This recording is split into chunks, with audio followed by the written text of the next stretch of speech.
ராமராமா ஸ்ரீகுருப்போ நம. தர்மஸ்ரீஹி. தர்மாச்சரணத்தினால தான் மனுஷன் ஸ்ரேயஸ் அடைகிறான். எந்த காலத்தில் எந்த தேசத்தில் நாம் தர்மம் பண்ணுறோமோ அதுக்கு தகுந்த மாதிரி அந்த தர்ம காரியத்தினுடைய பலனானது அதிகரிக்கிறது. பலத்தில் தாரதமியமானது ஏற்படுறது. அந்தந்த தேசத்தினுடைய மகத்துவம், அதே மாதிரி புண்ணிய காலத்தினுடைய மகத்துவத்தினால தர்ம காரியங்களுடைய பலனில் ஆதிக்கமானது ஏற்படுறதுன்னு சாஸ்திரங்கள் நம்மளுக்கு சொல்கிறது. அதனால தான் நாம் பண்ணக்கூடிய ஒவ்வொரு செயல்லையும் தேசத்தையும் காலத்தையும் சங்கல்பத்தில் கீர்த்தனம் பண்ணுறோம். எந்த காலத்தில் நாம் இருக்கோம், எந்த தேசத்தில் இருக்கோம்னு சொல்லிட்டு காரியங்களை பண்ணணும்னு சாஸ்திரம்.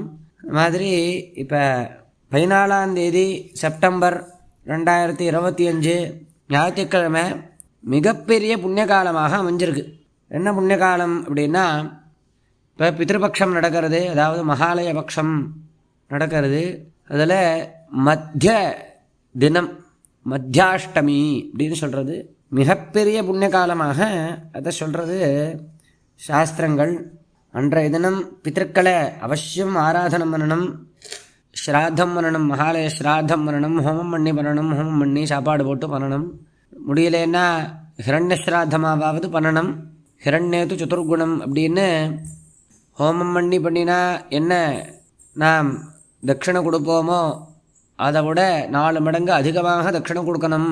ஹிரண்ய ஸ்ராத்தமாக பண்ணினா வரிக்கக்கூடிய விப்ரர்களுக்கு அப்படின்னு சாஸ்திரம் சொல்லிவிடுத்து.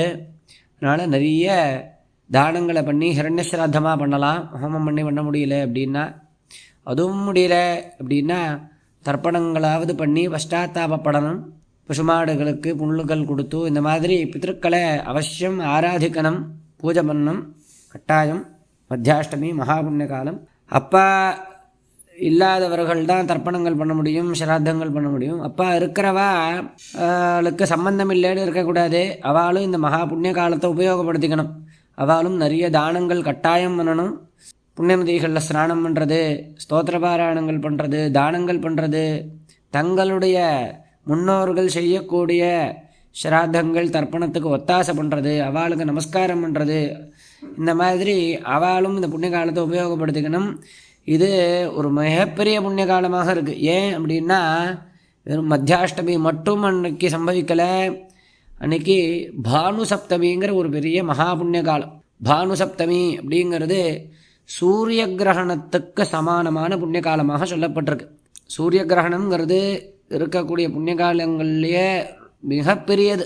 சூப்பர்லேட்டிவ் அப்படின்னு சொல்லுவா இல்லையா இங்கிலீஷில், அது மாதிரி உத்தமோத்தமமான புண்ணிய காலம் சூரிய கிரகண புண்ணிய காலம்.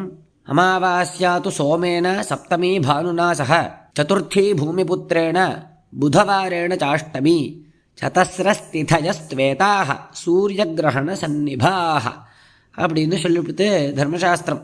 இந்த 4 திதிகள், அதாவது சோமவாரத்தில் வரக்கூடிய அமாவாஸ்யை, புதவாரத்தில் வரக்கூடிய அஷ்டமி, செவ்வாய்க்கிழமை சதுர்த்தி, அதே மாதிரி ஞாயிற்றுக்கிழமையில் வரக்கூடியதான சப்தமி.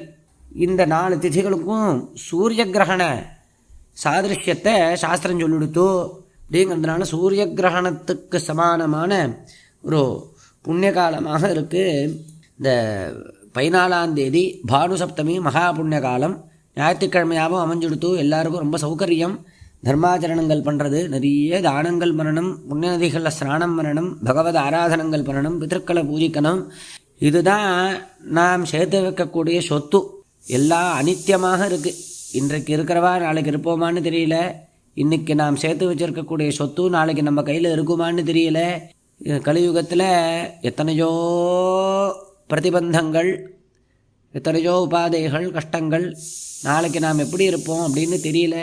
இந்த சூழ்நிலையில் இந்த மாதிரி மகாபுண்ணிய காலங்களை உபயோகப்படுத்திக்கணும். இதுதான் நம்மளுடைய பரம்பரைக்கு நாம் சேர்த்து வைக்கக்கூடிய ஒரு பெரிய லாபம். இதுதான் உபகாரம். நாம் பண்ணக்கூடிய உபகாரம் நம்ம குழந்தைகளுக்கு, நம்ம குடும்பத்துக்கு வாஸ்தவமாக நாம் பண்ணக்கூடிய உபகாரம்னா இதுதான். நல்ல தர்ம காரியங்களை பண்ணுறது, குழந்தைகளையும் இதில் ஈடுபடுத்துறது. இன்னொரு ஒரு பெரிய புண்ணிய காலம் சேர்ந்துருக்கு இன்றைக்கி. அதாவது ஞாயிற்றுக்கிழமையான 14 தட்சிணாம்னாய ஸ்ருங்ககிரி சாரதா பீடாதிபாள் யோகீஸ்வராளாக பிரகாசித்ததான ஜெகத்குரு ஸ்ரீ ஸ்ரீ அபிநவ வித்யாதீர்த்த மகாஸ்வாமிகளினுடைய ஆராதனை தினம்.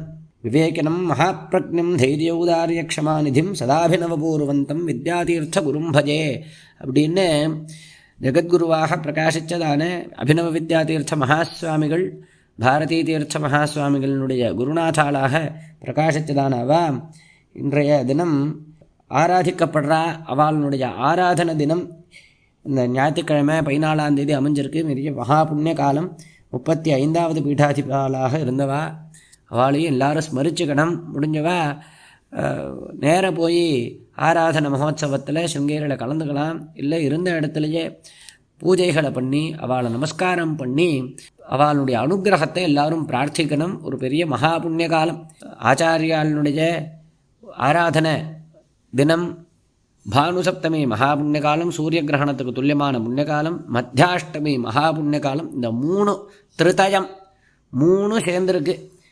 த்ரயி அப்படின்னு 3 வேதத்தை சொல்கிறா இல்லையா? ருக்வேத யஜுர்வேத சாமவேதம் அப்படின்னு பிரம்ம விஷ்ணு மகேஸ்வராள், துர்கா லக்ஷ்மி சரஸ்வதி, அந்த மாதிரி 3 மகா புண்ணியகாலங்கள் சேர்ந்திருக்கக்கூடிய ஞாயிற்றுக்கிழமையாகவும் எல்லாருக்கும் அனுகூலமாகவும் அமைஞ்சிருக்கக்கூடிய இந்த ஒரு பெரிய புண்ணிய காலத்தை பகவானே வரப்பிரசாதமாக கொடுத்துருக்கான். எல்லாரும் இதை உபயோகப்படுத்திண்டு தர்ம காரியங்கள் ஈடுபட்டு நிறைய தானங்களை பண்ணி பகவதாராதனங்களை பண்ணி எல்லாரும் ஸ்ரேயஸ் அடையணும்னு பிரார்த்திக்கிறோம். ராமராமா.